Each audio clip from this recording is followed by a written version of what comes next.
Buen día a todos. El día de hoy hablaremos sobre la interculturalidad, género y diversidad. Nosotros somos el equipo Alfa Buena Maravilla Onda Dinamita Escuadrón Lobo, muy original. Normo sin Internet Bacho, ahí ya está la originalidad. Y este es nuestro trabajo.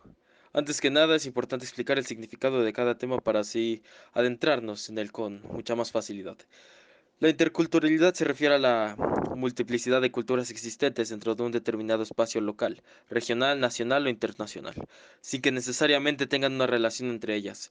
Su uso mayor se da en el contexto de países occidentales, como los Estados Unidos, donde las minorías nacionales, como los negros o los indígenas, coexisten con varios grupos de inmigrantes y con minorías involuntarias, cuya presencia está asociada a la expansión colonial e imperial estadounidense, realidad de los puertorriqueños y chicanos, todos ellos descendientes de otros países.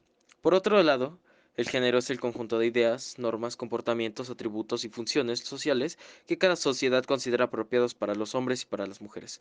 Algunas personas se sienten cómodas con el género con el que se les designa al nacer, ya sea hombre o mujer, pero hay otros que no se identifican ni como varones ni como mujeres. Se dice que tienen identidades de género no binarias. Otros fluyen entre los géneros sin identificarse con uno u otro. Se dice que tienen género fluido.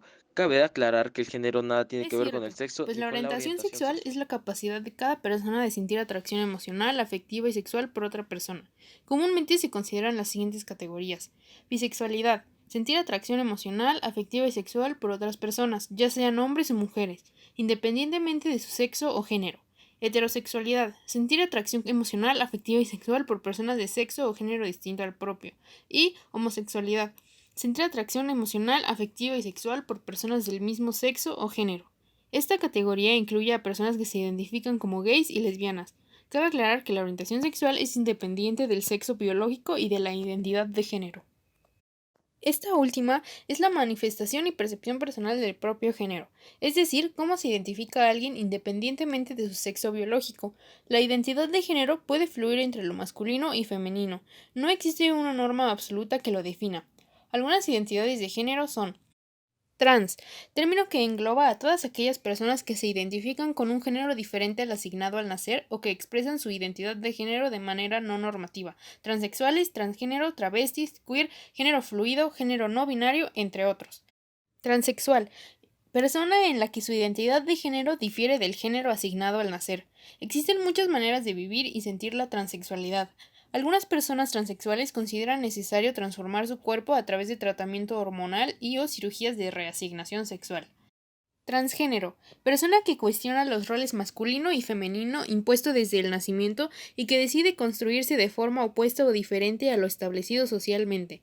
En algunos casos, este proceso de tránsito se da mediante las transformaciones corporales Hablando y de procesos identidad de hormonales. género, sería apropiado tocar la identidad social e identidad sexual. Tacfel planteó que el autoconcepto de una persona está formado en gran parte por su identidad social. Esta es el conocimiento que posee un individuo de que pertenece a determinados grupos sociales, junto a la significación emocional y de valor que tiene para él, ella, dicha pertenencia. En la teoría de la identidad social, también se postuló que existe una tendencia individual a la consecución de la autoestima positiva. Esta se satisface en el contexto intergrupal a través de la maximización de las diferencias entre el endogrupo, el propio grupo, y el exogrupo, que es el otro grupo. En las facetas que reflejan positivamente al endogrupo o que lo favorecen, dicho de otro modo, la identidad social es el conocimiento de pertenecer a determinado grupo acompañando el valor emocional que éste significa. Por otro lado, la identidad sexual suele entenderse como las características físicas y sexuales de una persona. Se llega a establecer con los genitales de cada persona. Se define por el sexo. La identidad sexual de una persona está relacionada con la percepción que cada individuo tenga sobre sí mismo, sobre su cuerpo y los rasgos físicos que presente. Sin embargo, esta percepción puede o no corresponder con el sexo determinados al nacer. También puede verse influido por diferentes aspectos. ya sean sociales, biológicos o ambientales. Algunos conceptos relacionados con la identidad sexual son el sexo biológico, que se categoriza de acuerdo con las características fenotípicas de la persona, la orientación sexual, que es la atracción física y o romántica que se puede tener hacia una persona dependiendo de su sexo biológico, y la conducta sexual, que se refiere a la elección libre que pueden tener las personas para mantener encuentros íntimos indiferentemente de su orientación sexual. Personas que ocasionalmente asumen roles de género opuesto, hombres que tienen conductas, atuendos y estilos femeninos contrarios a su propio género, mujeres que disfrutan con conductas, atuendos y estilos masculinos. Travestis, personas que expresan su género de manera permanente a través de la utilización de prendas de vestir, actitudes sociales y culturalmente considerados propias del otro género. Hombres o mujeres, no todas las personas travestis son necesariamente homosexuales. Puede que tanta información sea un tanto abrumadora, pero recuerda que puedes dejar cualquier duda al respecto en la caja de comentarios para así lograr una mejor comprensión del tema. La expresión de género tiene que ver con cómo me expreso en términos de vestimenta, hábitos, conductas, y no es equivalente a la identidad de género. Por ejemplo, me identifico como mujer, pero mi expresión de género no responde al estereotipo de lo que entendemos por femenino. Esta perspectiva plantea el reconocimiento de la diversidad de género y sus diversas perspectivas. Cada persona debe poder elegir cómo se identifica, cómo quiere expresarse y quién o quién es un objeto de su deseo. Todo esto sin ser etiquetada bajo categorías normativas como lo son las del género. Este último concepto es muy importante, pues la carencia de respeto o reconocimiento social ha llevado a diversos problemas de odio y violencia.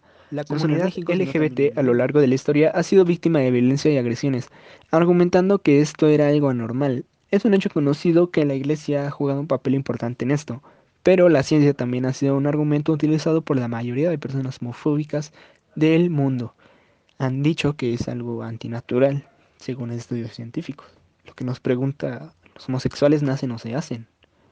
En la década de los 80 apareció un gran número de casos de personas con el sarcoma de Kaposi y neumonía, enfermedades que no eran tan comunes, pero que no habían tenido un número tan alto de casos, y fue así como se descubrió el virus del VIH, el cual dejaba al portador con un sistema inmune debilitado, lo que permitía la facilidad de infección de estas enfermedades, y se señaló a los homosexuales como principales víctimas de esta enfermedad.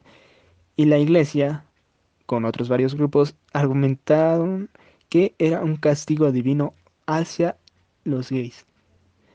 Dean Hammer, un destacado genetista, realizó un estudio en el que se argumentaba estudiar la causa del VIH, pero se enfocó más en descubrir si la homosexualidad tenía un origen genético. Con esto se demostró en un estudio de las historias familiares de 114 varones homosexuales que esta característica tiende a ser heredada. Hammer halló que el 13.5% de los hermanos varones de estos hombres también eran homosexuales frente al 2% de la población general, una diferencia significativa que parecía indicar un componente hereditario en la orientación sexual. Hammer también comprobó que sus tíos y primos por parte de la madre eran homosexuales con más frecuencia que lo estadísticamente normal, lo que indicaba que fuera cual fuera el componente heredado, era probable que se transmitiese por línea materna. Fue de esta manera que Hammer demostró que la homosexualidad es una cuestión genética. Estudios más recientes han demostrado que dicha influencia no es provocada solamente por un gen gay, sino por varios genes incluso. Cuando buscaba esta información me topé con varios titulares que me llamaban la atención, los cuales decían que el gen gay no existe, y ya desplegando hablaban de que no era uno, sino eran varios tipos de genes.